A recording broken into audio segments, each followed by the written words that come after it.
Hey y'all, welcome back to the Free Black Women's Library YouTube channel. Thank you so much for clicking on this video. Thank you for liking this video, and thank you for subscribing to my channel. What's up, y'all? Welcome back to the Free Black Women's Library YouTube channel. Welcome back to the Free Black Women's Library YouTube channel. It has been way too long since I've posted a video, but I'm back, baby. I'm back with all my background sounds, with my sirens, with my buses, with my loud hip-hop music playing in the background. Baby, I'm back. Back like I never left. And yeah, I'm so excited to be back. I'm so happy that the writer's strike is over. So happy that the actor's strike is over. So happy to get back to business. Hopefully working in production in 2024 as a set dresser, a set decorator on some beautiful films and beautiful TV shows. Keeping my fingers crossed, praying for some good work out there to manifest for me. But in the meantime, I will be here talking about some of my favorite things that have been airing on my TV. Or I should say my computer screen. So the first show I'm going to talk about today is called Survival of the Thickest. Now, this is a series that is currently streaming on Netflix. It actually dropped in July of this year, July of 2023. And it's 8 episodes total, and they dropped all 8 episodes at once, so they didn't make us wait for it. And this is probably one of my favorite, if not my favorite thing that has come out of TV this year. I really feel like it's definitely going to be on my list of one of my favorite shows as far as like lead woman characters, New York City woman character, most definitely. Kind of similar to Russian Doll. You have this woman who's going through this like deep experience of self-reflection and self-change. There go those motorcycles. But this is a comedy slash with a little bit of drama, and it is starring Michelle Buteau, Tone Bell, and Tasha Smith. Now, Michelle Buteau has a book called Survival of the Thickest that we have at the Free Black Women's Library. And I have not read the book, but I'm definitely curious to read it because I enjoy the show so much. So I'm definitely curious to see what elements of the show they put into the book and vice versa, book into blah, blah, blah, blah, blah. But yes, let's talk about it a little bit more. So Michelle plays the lead character. Her name is Mavis Beaumont, and she is an up-and-coming stylist living in New York City. And when we first meet her, she's an assistant stylist for Essence Magazine. Her boyfriend, Jacques, is a photographer. They've been together for 5 years. They have this amazing apartment in Manhattan. Unfortunately, Mavis catches Jacques cheating on her, so she leaves him, packs up her stuff that very same day, finds a roommate apartment on like some random website online, and moves in with this white girl named Jade. This white girl and her cat named Jade, who puts olive oil everywhere, who's very strange but fun character, and also doesn't have good boundaries, but it's just paints a picture of roommate situations, especially in this apartment, which doesn't seem like it's made for more than one person. But yeah, so Mavis is going through that, and then her friend Khalil, that's who's played by Tone Bell. He is an artist and a teacher and a gardener and just an all-around sweet best friend. And then there's Tasha Smith, who plays the character Marley, who's one of my favorite characters. And Marley is a top-level executive making big money, always wearing designer. Marley's a divorcee. She was going through a bit of a sexual awakening, looking for something a little different, looking to shake things up.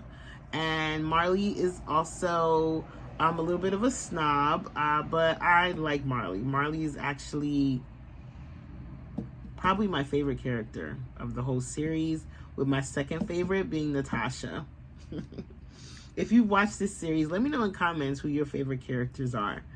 But yeah, so Marley is seeing a wonderful therapist named Dr. Well, not doctor. She's dating someone named Dr. Britta. She ends up dating a beautiful someone named Dr. Britta. And then she also is seeing a wonderful therapist named Anita. So this is basically the story. Mavis wants to be a stylist, and this is a story of her navigating the heartbreak of her breakup while at the same time working towards her dream. Now, I love Mavis's character. She is bold, she is confident, she is messy, she's hilarious, she's creative, she's kind. She's really extremely well written, and I enjoyed the way that Michelle Buteau played this character. I love that Mavis was never the butt of the joke. I love that she was not self-deprecating. She may have felt like not very confident at certain points or a little insecure, but none of that had to do with her looks or her weight or anything like that. It had to do with, like, can I deliver? Can I fulfill my dream? And it's just really great to see characters that have different of different races, different body types, different sizes, getting to play these roles. I'm just so happy that the whole typecast of, you know,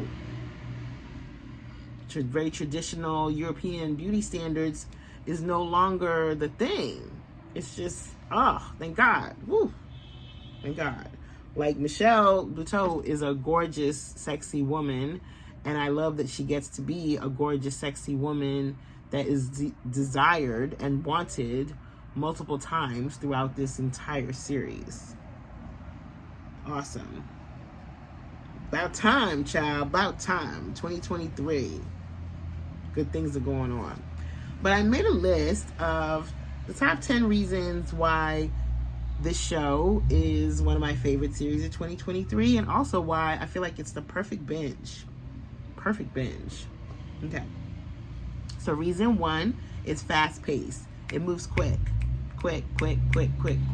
It's 8 episodes. Each episode is less than 30 minutes, and each episode is jam-packed action, fast, moving that story forward. Sometimes you have these TV series where it's this slow burn and you're just waiting for something to happen, and it's like, okay, I'm watching this at double speed because nothing's going on. This doesn't happen here. Fast-paced, constant action with not just one character, but sometimes 2 or 3 characters at a time in that 20 to 30 to 29 minute slot. Reason number 2, it's hilarious. Laugh out loud, hilarious. So funny. So funny. So many quips, so many awesome one-liners, so many hilarious, like, visual imagery, so many fun moments. Michelle Buteau is so funny and so natural on screen. There's a scene with Tasha Smith as Marley is walking through the hospital, ranting about the things Black women and have done for the medical industry and the world at large, and how come she can't find a Black doctor? You know, it's just like hilarious. So funny. Like, even the little kid who plays India's son has a funny moment when he's got his skates on and he's afraid to skate. And Khalil asked him, did you know that you weren't going to skate when I bought those for you at the store? And Khalil was like, yeah, I did. Not Khalil, the little boy was like, yeah, I did know that. Like, I laughed so hard at that part. When Mavis is twerking upside down at the bar, when the first night of her singlehood. So funny. Reason number 3. I like the way cannabis is used in this series. I'm a fan of cannabis myself. I like that they vape and they go on these walks. I like they smoke to process these rough moments and have these to soften these hard conversations that they have about race and the world at large and relationships. I like that. So shout out to cannabis. Legalize it. Don't criticize it. Number 4. This is my personal bias. We have a single mom character. I'm always down for a well-written single mom character. And I think India was written really, really well by somebody who either knows the life of a single mom and trying to navigate dating as a single mom, and also moving through dating as a single mom and moving through dating as a co-parent of a child. Really good, really great story. It's unfortunate that she ended up breaking up with him in the end, but it made sense. And I have been there, and I know others who have been there, where what happens as a single mom is you end up choosing your child over the relationship that you are engaging in. Now, there are folks who would choose the relationship over their child. I am not one of those people, and India is obviously not one of those people as far as how her character is written now. Who knows if we'll get a season 2 and if we will see her again, but her breaking up with Khalil because of how complicated it felt made sense, because as a mom raising a child alone, life is already complicated enough. Now, the next thing I have on my list, which is thing number 5, is I love that this is a very queer story. There's so many queer elements to this story, and it's so fun to have queerness and queer characters in a story, and there's no sense of victimhood or trauma or pain. It's just it is what it is.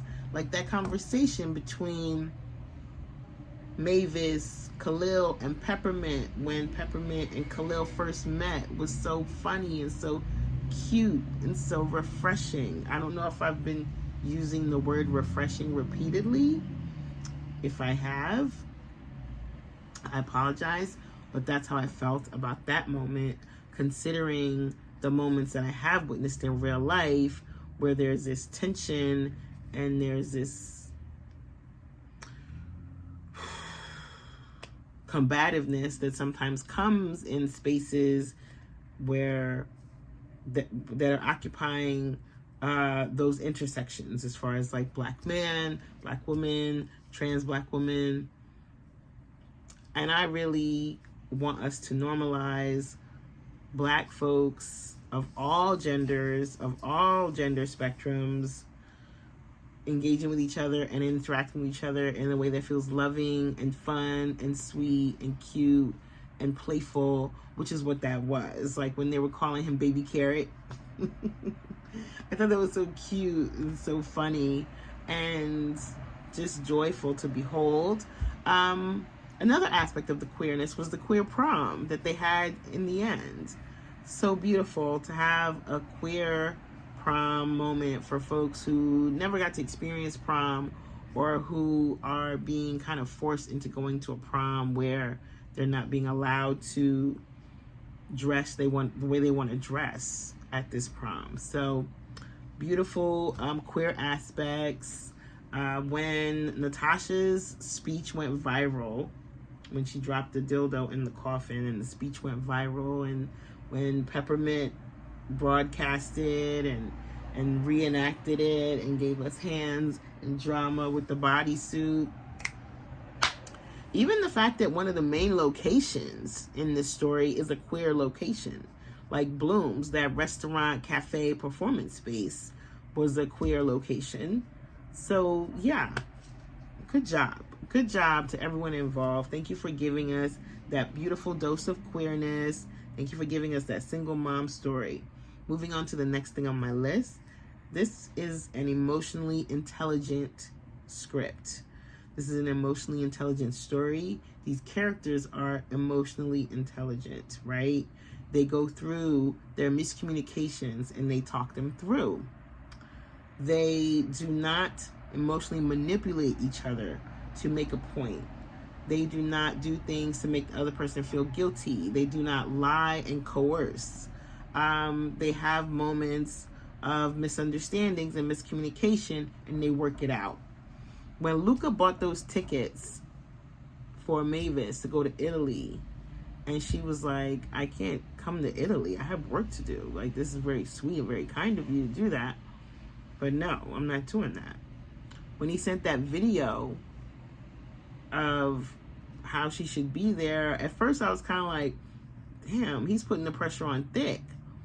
But the way she stood up to him was so beautiful, and the way he received what she had to say was so wonderful. Same with India and Khalil. Even their breakup felt very sound, felt very emotional. It was a sad moment, but they each expressed what needed to be expressed. And even with Marley and Khalil. Marley and Khalil had like a weird tension between those two characters. And they worked it out without Mavis getting involved at all. They worked it out with each other because they're like, you know what? We both love Mavis. So even though we may not like each other or even love each other or want to be friends, but we both love Mavis. So let's see if we can form our own bond. So I love an emotionally intelligent story, and I will always take note of that because I like to see that because I don't think we see enough of that. I think we see characters that are mean and rude and conniving and messy and problematic in a lot of our TV because we enjoy those characters. So it's nice to see characters that are thoughtful and considerate and really try to work things out and try to be fair with their friends and lovers and so on. All right, moving on. Number 7, the way social media is used in this series. I love that. I love the way social media is used in this series. I love that we have references to Instagram and YouTube and hashtags and going viral. One of the things that I'm taking note of in a lot of films and TV shows that are coming out these days is that there's always some type of social media element to the story. Sometimes social media is in the background and it's not a key aspect, but it's there.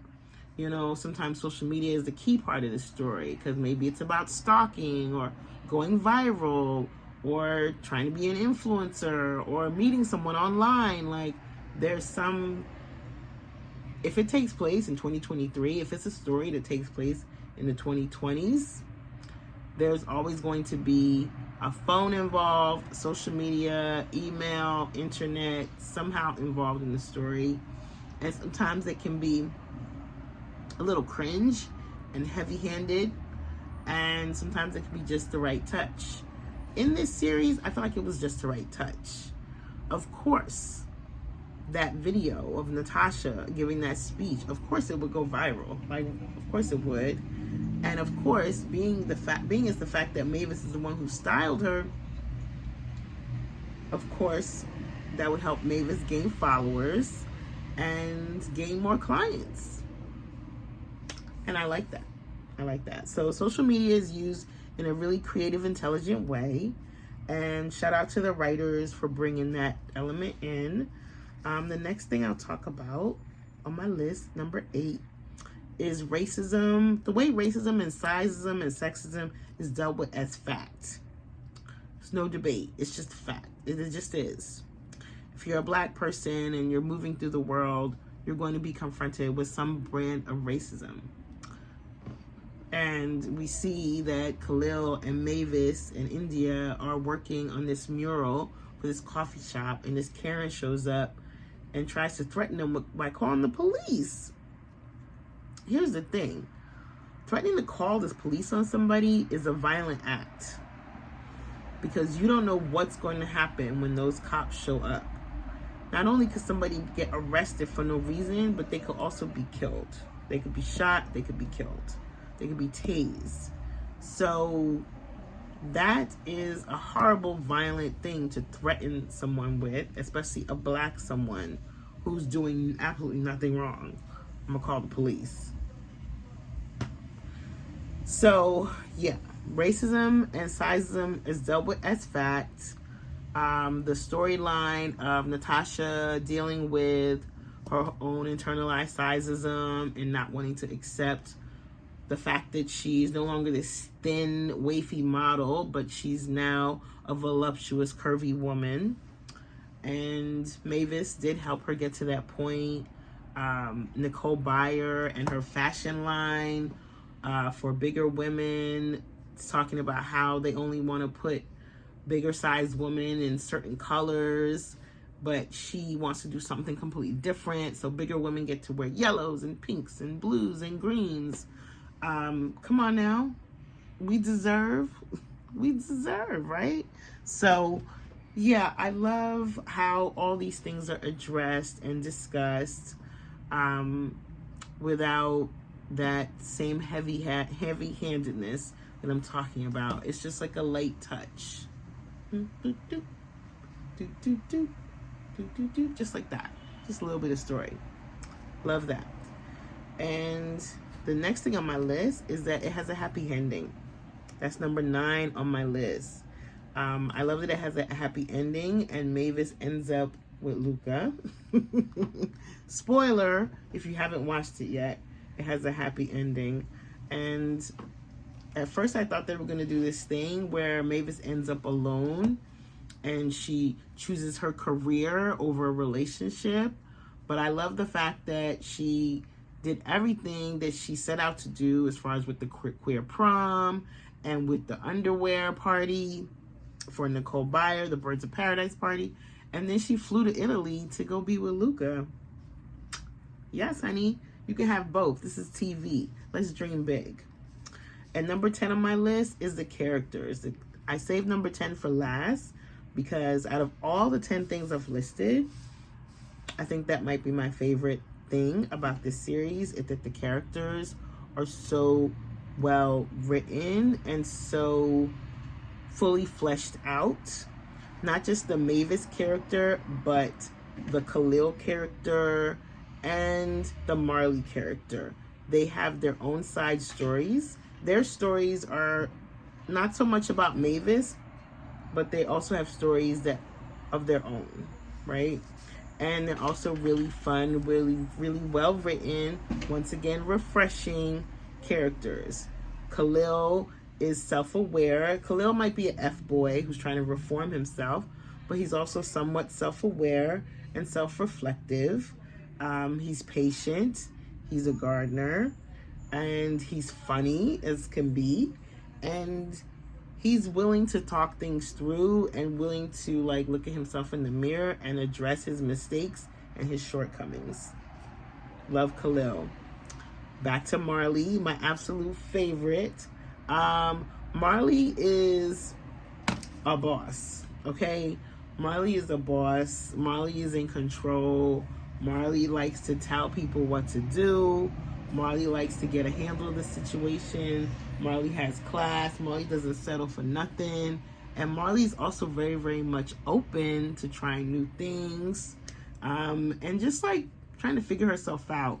Marley's also very smart at giving, very good at giving smart advice and good advice, and kind of sets Mavis straight when Mavis starts spiraling.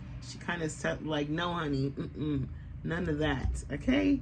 This is the real. So I love Marley. Another character I love, which I think I already mentioned, is Natasha, played wonderfully by Giselle Bouvet. It's so awesome to see her acting. I also saw her in The Other Black Girl, which she was so good in. It's so awesome to see Garcelle on my screen. And this Natasha character, this is a character that we have experienced before, similar to Miranda Priestley in The Devil Wears Prada. She's glamorous. She's a woman of a certain age. She's a snob. But at the end of the day, she has a heart of gold, and she is not as mean as you think she is, right? She has a softness about her underneath all of that hard, edgy exterior. She cares about Mavis and she wants Mavis to succeed as long as Mavis is working for her and no one else. But yeah, so that's my list, y'all. That's my list of top 10 reasons why Survival the Thickest is the perfect binge, and also one of my favorite shows that have come out of 2023. Fast-paced, hilarious, We love normalizing single motherhood. It's very queer. It's emotionally intelligent. Great use of social media. Racism, sizeism, sexism, all the other isms as fact within this story. And I love that it has a happy ending. And I most importantly love this incredible cast of characters, from the person who was playing Natasha's butler assistant, to the young person that Mavis snuck into the space at the queer party, even to Sydney, the Essence editor-in-chief. Like, everybody was just absolutely wonderful. Like, the stylist that Mavis was competing with in the beginning, who ended up being the person who styled the big girls. Everyone was just funny, hilarious, well casted, well acted, excellent, superb cast. Really, really good. Congratulations to everyone. And I hope we get a season 2. I would love to see Mavis styling more. I would love to see her dating Luca more. I would love to see Khalil. I would love to see Marley dating Dr. Britta. So yes, shout out to Marley for going to therapy. I think I might have mentioned that. I'm not sure, because this is my 4th take of this video, but I think this will be the one that I post. But yeah, thank you all so much for who've subscribed. Please leave me a comment letting me know if you've watched Survival the Thickest. Who are your favorite characters? What is your favorite aspect of this story? And are there any shows that you think I should check out? All right. Thanks for watching, y'all. Bye.